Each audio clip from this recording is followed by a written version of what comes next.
ఈ ముఖ్యమంత్రి గారికి ప్రజాక్షేత్రంలో ప్రజాస్వామ్యంలో ప్రతిపక్షాలని ఎదుర్కొనే ధైర్యం కానీ ప్రతిపక్షాల ప్రశ్నలకు సమాధానం ఇచ్చే తెగింపు కానీ తెగువ కానీ వారికి లేదు. అందుకే ఇది మొదటిసారి కాదు. గతంలో ఇట్లాగే ఒకరోజు చాలా గంభీరంగా సవాల్ చేశారు ముఖ్యమంత్రి గారు. మీరు ప్రెస్ క్లబ్కి రండి, తేల్చుకుందాం, ఎవరు రైతులకు ఏం చేశారో తేల్చుకుందాం రండి అని ఇదివరకు సవాల్ చేశారు. ఆ రోజు మేమందరం కూడా మరి గౌరవ ముఖ్యమంత్రి గారు పిలిచారు కదా, మేము కూడా పూర్తి వివరాలతో 10 ఏళ్లలో మేమేం చేశాము, మరి 2 ఏళ్లలో మీరేం చేస్తున్నారు రైతులకి చెప్తామని చెప్పి మేమందరం కూడా ముఖ్యమంత్రి గారి సవాల్ని స్వీకరించి ప్రెస్ క్లబ్ పోయాం. ఆ రోజు ముఖ్యమంత్రి గారు ముఖం చాటేసినారు, పారిపోయారు. ఇవాళ మరి వారి ఏమైందో మళ్ళీ తెలియదు కానీ అప్పుల విషయంలో ఈ రాష్ట్ర ప్రభుత్వం మరి ఎన్ని అప్పులు వారికి బీఆర్ఎస్ ప్రభుత్వం నుండి వచ్చినాయి, వారు ఎంత చేసినారు, ఇవన్నీ చర్చిద్దాం, దమ్ముంటే రండి అంటూ మళ్ళీ ఒకసారి పేరు తీసుకొని ముఖ్యమంత్రి గారు నిన్నగాక మొన్న సవాల్ చేశారు. సవాల్ చేస్తే సరే ముఖ్యమంత్రి గారు మేము సిద్ధంగా ఉన్నాం, మీరు ఎక్కడికి రమ్మంటారో చెప్పండి, అసెంబ్లీకి రమ్మంటారా, సెక్రటేరియట్కి రమ్మంటారా, లేదా మీ రాహుల్ గాంధీ గారు 2 లక్షల ఉద్యోగాలు ఇస్తానని చెప్పిన అశోక్ నగర్ చౌరస్తాకి రమ్మంటారా, లేదా మీరు వరంగల్లో రైతు డిక్లరేషన్ పేరిట ఇచ్చిన 34 హామీలు ఇచ్చిన వరంగల్కి రమ్మంటారా, ఎక్కడికి రమ్మంటారో చెప్పండి అంటే ముఖ్యమంత్రి గారు సవాల్ విసిరిన ముఖ్యమంత్రి గారేమో తోకముడిచి పారిపోయారు. ఆయన వైపు నుంచి స్పందన లేదు. మధ్యలో సందట్లో సడేమియా అని మరి మా జూపల్లి కృష్ణారావు గారు మంత్రి గారు ఆయన దూరాడు. ఆయన దూరి నేను వస్తున్నా, రేపు పొద్దున 11 గంటలకి తెలంగాణ భవన్కే వస్తున్నా, మీ ఇంటికే వస్తున్నా, మీ ఆఫీస్కే వస్తున్నా అని చాలా పెద్ద పెద్ద ప్రకటనలు నేను చేసినట్టుగా పత్రికల్లో చూశా. మేమందరం కూడా ఉదయం 10 గంటలకే వచ్చి కూర్చున్నాం. జూపల్లి గారు వస్తే శాలువా కప్పి స్వాగతం పలికి ఆ తర్వాత పత్రికల సమక్షంలో మాట్లాడదాం జూపల్లి గారితో, అన్ని విషయాలు రాష్ట్ర ప్రజలు కూడా చూస్తారు. గౌరవ మంత్రి గారు మరి ముఖ్యమంత్రి గారు పంపితేనే వస్తున్నాడని మేము అనుకున్నాం. మరి ఆయన రాలేదు, ముఖం చాటేసినాడు. ఇప్పుడు ఎక్కడో కూర్చొని మళ్ళీ సేమ్ డైలాగులు, మళ్ళీ చేతగానోడికి మాటలు ఎక్కువ అని, సవాలు స్వీకరించే సత్తా లేదు, ఇచ్చిన మాట నిలబెట్టుకునే తెలివి లేదు, మళ్ళీ ఎక్కడో కూర్చుని పనికిమాలిన డైలాగులు కొడతా ఉన్నారు. మరొక వైపు మా నాయకులు మాజీ ఆర్థిక మంత్రి గౌరవ డిప్యూటీ లీడర్ హరీష్ రావు గారు సంక్షేమ శాఖలో 2,000 కోట్ల కుంభకోణం జరిగింది అని చెప్పి ఆరోపణ చేస్తే దాని మీద 3 మంత్రులు మేము వస్తున్నాం గన్ పార్క్కి దమ్ముంటే రండి అన్నారు. ఇక్కడ హరీష్ రావు గారు బయలుదేరితే మరి వాళ్ళే పోలీసు వాళ్ళకి ఫోన్ చేసి మరి భయపడ్డారేమో. ఎక్కడ హరీష్ రావు గారు, మా నాయకులు మా శ్రీనివాస్ గౌడ్ గారు, మా ఆర్ఎస్ ప్రవీణ్ కుమార్ గారు ఎక్కడ మళ్ళీ వచ్చి వాస్తవాలు చెప్తే ప్రజల ముందు పరువు పోతుందని ఇక్కడ మా తెలంగాణ భవన్లో బయలుదేరిన మరుక్షణంలోనే పోలీసుల చేత అరెస్టు చేయించి ఇప్పుడు కంచన్బాగ్ పోలీస్ స్టేషన్కి తీసుకొని పోతా ఉన్నారంట. నేను రాష్ట్ర మంత్రులను అడుగుతా ఉన్నా. ఒక మంత్రి ఏమో తెలంగాణ భవన్కి వస్తా అంటాడు, పారిపోతాడు. 3 మంత్రులేమో రండి గన్ పార్క్ అంటారు. మా వాళ్ళు గన్ పార్క్ బయలుదేరితే మా నాయకులు మీరు మమ్మల్ని అరెస్టులు చేయిస్తారు. ఇంత భయం ఎందుకు? చేతనైతే అసెంబ్లీ పెట్టండి, కావాలంటే ఒకరోజు అసెంబ్లీ ప్రత్యేక సమావేశం పెట్టండి, పెట్టి అప్పులేదు. ఎందుకంటే అక్కడన్నా కనీసం మీకు స్పీకర్ గారు మీకు రక్షణగా ఉంటారు. మాకు ఎట్లాగో మైక్ ఇవ్వకుండా మీకే మైక్ ఇచ్చి 1కి 10 సార్లు ఎట్లాగో మీకు బయట మాతో బహిరంగ వేదికల మీద కానీ బహిరంగంగా మీడియా ముందు కానీ చర్చించే దమ్ము ఈ ప్రభుత్వానికి లేదు, ముఖ్యమంత్రికి లేదు, మంత్రులకు లేదు. పిరికి పందలు, చేతగాని దద్దమ్మలు అనే మాట తేలిపోయింది. కాబట్టి ఈ చేతగాని వాళ్ళు సవాళ్ళు ఎందుకు వేయాలా, సవాళ్ళు ఎందుకు విసిరాలా, ఎందుకు మాట్లాడాలా గొంతులు పెంచుకుని? చేతనైతే ముఖ్యమంత్రి గారు మంత్రులకు నేను చెప్తా ఉన్నా, కనీసం స్పీకర్ గారు మీకు రక్షణ గోడ లాగుండే, రక్షణ కవచం లాగుండే అసెంబ్లీ అయినా పెట్టండి. పెట్టి మాకు మైక్ కట్ చేయకుండా మాకు గంట అవకాశం ఇవ్వండి. మీరు కావాలంటే 5 గంటలు మాట్లాడుకోండి, మేము వద్దంటలేదు. ఎవరేంటో ప్రజలు చూస్తారు, ఎవరు చెప్పేదానిలో వాస్తవం ఉందో ప్రజలే తెలుస్తారు. అంతేగాని ఈ చేతగాని డైలాగులు, మళ్ళీ చేతగాని సవాళ్ళు విసిరి పారిపోవడం, దీనివల్ల ప్రజాక్షేత్రంలో మీ డొల్లతనం, ప్రజాక్షేత్రంలో మీ అసమర్థత, మీ అవినీతి మళ్ళొకసారి మీరే చెప్పుకున్నట్టు అయిందని చెప్పి కూడా తెలియజేస్తూ, ఇవాళ చాలామంది పిల్లలు, దాదాపు ఒక 100 మంది పిల్లలు అందరూ కూడా పోలీస్ కానిస్టేబుల్ ఉద్యోగాల కోసం ప్రిపేర్ అవుతున్న పిల్లలు. గ్రామీణ ప్రాంతాల నుంచి జిల్లాల నుంచి ఇక్కడికి వచ్చి దిల్సుఖ్ నగర్లో మరి వాళ్ళ తల్లిదండ్రి కష్టపడి నెలకొక 4-5 వేల రూపాయలు పంపిస్తే అందులో అవస్థలు పడుతూ పీజీ అకామిడేషన్లలో ఉంటూ వర్కింగ్ విమెన్స్ హాస్టళ్లలో ఉంటూ చుట్టాల ఇళ్లలో ఉంటూ అవస్థలు పడుతూ ప్రిపేర్ అవుతున్న పిల్లలు ఇవాళ తెలంగాణ భవన్కి వచ్చారు. వచ్చి వారందరూ చెప్పింది ఏమంటే, అన్న మీ ప్రభుత్వం ఉన్నప్పుడు ఆనాడు మీరు మొత్తం 9.5 ఏళ్లలో పోలీస్ నోటిఫికేషన్లు మీరు 46,600 ఉద్యోగాలకు మీరు పోలీస్ నోటిఫికేషన్లు ఇచ్చారు. 2016లో ఇచ్చినప్పుడు 9,281 పోస్టులకు ఇచ్చినారు. సబ్ ఇన్స్పెక్టర్లు 539 మందికి ఇచ్చారు. అట్లాగే 2018లో మళ్ళొక నోటిఫికేషన్లో 18,428 మందికి నోటిఫికేషన్లు ఇచ్చారు. దాంతోపాటు సబ్ ఇన్స్పెక్టర్లు 1,271 పోస్టులు ఇచ్చారు. మళ్ళీ 2022లో కూడా మీరు 16,614 ఉద్యోగాలకు నోటిఫికేషన్ ఇచ్చారు. సబ్ ఇన్స్పెక్టర్లు కూడా 554 మందికి ఇచ్చారు. అదే రేవంత్ రెడ్డి గారి ప్రభుత్వం మరి స్పష్టంగా వాళ్ళే చెప్పారు నోటిఫికేషన్లు ఇంకా ఎన్ని ఖాళీలు ఉన్నాయి అంటే 17,000 ఖాళీలు ఉన్నాయి అని చెప్పి వారే స్పష్టంగా లిఖితపూర్వకంగా ఆర్టీఐలో తీసుకుంటే సమాచారం కూడా ఇచ్చారు. కానీ మరి పోస్టులు పిలిచే కాడికి వచ్చేసరికి మాత్రం ఇవాళ కేవలం 5,000 ఉద్యోగాలు పిలుస్తామంటున్నారు. మేమందరం ప్రిపేర్ అవుతున్నాం, ఏజ్ రిలాక్సేషన్ కోసం ఎదురు చూస్తున్నాం. రేవంత్ రెడ్డి గారే 32 కాదు 34 ఏళ్ళు అని చెప్పి మినహాయింపిస్తాను మాట ఇచ్చారు. ఇది ఆయన ట్విట్టర్లోనే రేవంత్ రెడ్డి గారు పెట్టింది. 56,000 ఉద్యోగాలు ఇస్తానని చెప్పి 56,000 కొలువులు భర్తీకి రెడీగా ఉన్నది ప్రభుత్వం అని రేవంత్ రెడ్డి గారు, అందులో 12,000 పోలీసు ఉద్యోగాలని ఆయనే చెప్పి ఆయన ట్విట్టర్ అకౌంట్లో పోస్ట్ చేసింది కూడా తీసుకొచ్చారు.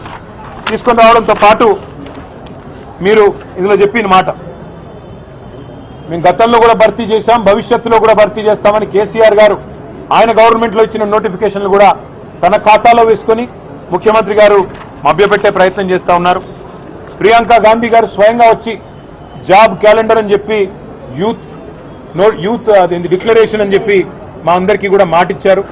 ఉద్యోగాలు వచ్చేంత వరకు నెలకు 4,000 నిరుద్యోగ భృతి ఇస్తామన్నారు. ఏది జరగలేదన్నా కనీసం మాకు ఉద్యోగాలన్నా రావాలి అంటే 20,000 ఉద్యోగాలకు నోటిఫికేషన్లు ఇచ్చే విధంగా మీరు ప్రభుత్వాన్ని డిమాండ్ చేయండి అంటూ పిల్లలందరూ కూడా వచ్చి మరి వారు కలిశారు. వారందరు చుట్టూ తిరిగారు. ఎమ్మెల్యేలు, డిప్యూటీ సీఎం, డీజీపీని కూడా కలిశారు. కలిసి అడిగారు, అయ్యా మీరు చెప్పిన మాటే, మేము అడుగుతున్నది ఏది గొంతమ్మ కోరికలు కావు, మీరు చెప్తున్న మాట మీడియాలో స్పష్టంగా ప్రభుత్వమే ఇచ్చిన వివరాలు ఏవైతున్నాయో వాటి ఆధారంగానే మేము అడుగుతా ఉన్నాం. మీరిచ్చిన యూత్ డిక్లరేషన్ ఆధారంగానే అడుగుతున్నాం. 2 లక్షల ఉద్యోగాలు మొదటి సంవత్సరంలో చేస్తా అన్నారు. సరే 2.5 సంవత్సరాలు అయిపోయింది, ఇప్పటి వరకు 12,000 ఉద్యోగాలు కూడా మీరు భర్తీ చేయలేదు. చేయకపోగా నిరుద్యోగ భృతి అన్న మాటను ఎక్కడో గంగలో ఎక్కడో ముంచేసినారు. 4,000 రూపాయలు ఒక్కొక్క నిరుద్యోగికి అన్నారు, ఒక్కరికి ఇవ్వలేదు. కనీసం మేము 4 ఏళ్లుగా శిక్షణ పొందుతున్నాం, మా తల్లి తండ్రి అవస్థలు పడి మమ్మల్ని హైదరాబాద్లో ఇక్కడ ఉంచి నెల నెల డబ్బులు పంపి మా కొడుకు లేదా మా కూతురు గవర్నమెంట్ ఉద్యోగం వస్తే ఒక సామాజిక భద్రత, సమాజంలో ఒక గౌరవం ఉంటుంది, భవిష్యత్తు బాగుంటుందన్న ఉద్దేశంతో మమ్మల్ని కష్టపడి చదివిస్తున్నారు. ముఖ్యమంత్రి గారేమో నిన్నగాక మొన్న శిల్పకళా వేదికలో మాట్లాడుతూ ఎండ్రిందాగి చావండి అని కూడా అడ్డగోలుగా మాట్లాడుతూ ఉన్నారు. మాకు లేని ఆలోచన మమ్మల్ని లేనిపోని విధంగా రెచ్చగొట్టే విధంగా మాట్లాడుతున్నాడు. ఉద్యోగాల నోటిఫికేషన్ల విషయంలో మీరు ప్రభుత్వాన్ని డిమాండ్ చేయండి. 20,000 ఉద్యోగాలు కానిస్టేబుల్ ఉద్యోగాల భర్తీకి ప్రభుత్వం వెంటనే చర్యలు తీసుకునే విధంగా మీరు మా తరపున పత్రికలతో మాట్లాడండి, పత్రికా ముఖంగా మీరు ప్రభుత్వానికి విజ్ఞప్తి చేయండి, ఉత్తరం రాయండి, అన్ని ఖాళీలు అన్ని వివరాలతో వారికి విజ్ఞప్తి చేయండి, అసెంబ్లీలో కూడా ప్రశ్నించండి అంటూ వాళ్ళందరూ కూడా ఇవాళ మమ్మల్ని కలవడానికి వచ్చారు. వారికి నేను చెప్పింది ఒకటే, కేసీఆర్ గారి ప్రభుత్వం 9.5 సంవత్సరాల్లో 95% మనం స్థానికులకే ఉద్యోగ అవకాశాలు కల్పించే విధంగా భారతదేశంలోని 28 రాష్ట్రాల్లో ఏ రాష్ట్రంలో లేని విధంగా విద్యలో ఉపాధి అవకాశాల్లో ప్రభుత్వ కొలువుల్లో 95% స్థానికులకే రిజర్వేషన్ కల్పించిన ఒకే ఒక్క ప్రభుత్వం కేసీఆర్ గారి ప్రభుత్వం. అట్లాగే 2,32,000 ఉద్యోగాలు మధ్యలో 2 ఏళ్లు కరోనా వచ్చినా సంవత్సరంన్నర ఈ కొత్త జోనల్ వ్యవస్థ తేవడానికి 95% రిజర్వేషన్లు తేవడానికి ఇబ్బంది కలిగినా ఉన్న మిగతా 6 ఏళ్ల కాలంలో మరి 2,32,000 ఉద్యోగాల భర్తీకి నోటిఫికేషన్లు ఇచ్చింది కేసీఆర్ గారి ప్రభుత్వం. అందులో 1,60,000 ఉద్యోగాలు భర్తీ చేసింది కేసీఆర్ ప్రభుత్వం. 2,00,60,000 ఉద్యోగాలు దాదాపు 46,000 పైచిలకు పోలీసు ఉద్యోగాలు భర్తీ చేసింది కేసీఆర్ ప్రభుత్వం. మరి మీ కోరిక మేరకు వారిని రాష్ట్ర ప్రభుత్వాన్ని కూడా మేము తప్పకుండా అడుగుతాం. అడిగి మరి వారు దిగి వచ్చేదాకా మీతో మేము కూడా ఉంటాం. నన్ను వాళ్ళు దిల్సుఖ్ నగర్ కూడా రమ్మని ఆహ్వానించారు. అన్న మీరు రండి, మేమందరం దిల్సుఖ్ నగర్లో ఉన్నాము, మీరు రండి అంటే తప్పకుండా తొందరలో దిల్సుఖ్ నగర్ కూడా వచ్చి మిమ్మల్ని కలుసుకుంటానని చెప్పి ఆ పిల్లలకు మాటిచ్చాను. ఇవాళ వచ్చిన 100 మంది కాదు, అక్కడ వేలాది మంది ఉన్నారు. వారందరినీ కలుస్తాం. వారందరిలో కూడా ఒక ఆత్మవిశ్వాసాన్ని నింపే ప్రయత్నం, వారందరిలో కూడా ఈ రాష్ట్ర ప్రభుత్వం ఇచ్చిన దొంగ హామీలు, ఈ రాష్ట్ర ప్రభుత్వం చెప్తున్న దొంగ మాటలు, ఇవ్వని ఉద్యోగాలు ఇస్తున్నట్టుగా చేస్తున్న నటనలు, ఇవన్నీ కూడా బయట పెడతాం. ఈ చేతగాని అసమర్థ ప్రభుత్వం దిగిపోయేదాకా వారితో పాటు భుజం భుజం కలిపి ముందుకు నడుస్తామని చెప్పి మీకు తెలియజేస్తూ ఇప్పుడు కొంతమంది పిల్లలు కూడా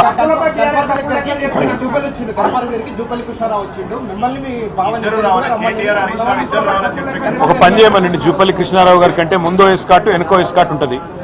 ఆయనే కదా నిన్న నేను తెలంగాణ భవన్కి వస్తున్నాను డైలాగులు కొట్టమన్నదేవుడు, పోజులు కొట్టమన్నదేవుడు, మళ్ళీ ఇప్పుడు గన్ పార్క్ అని లొకేషన్ మార్చమన్నదేవుడు. నువ్వు ఇప్పుడు కూడా చెప్తున్నా నేను ఇప్పుడు కనుక మాకు ఆయన కంటే పోలీస్ ఎస్కాట్ పెట్టి పోలీసులు తీసుకుపోతారు.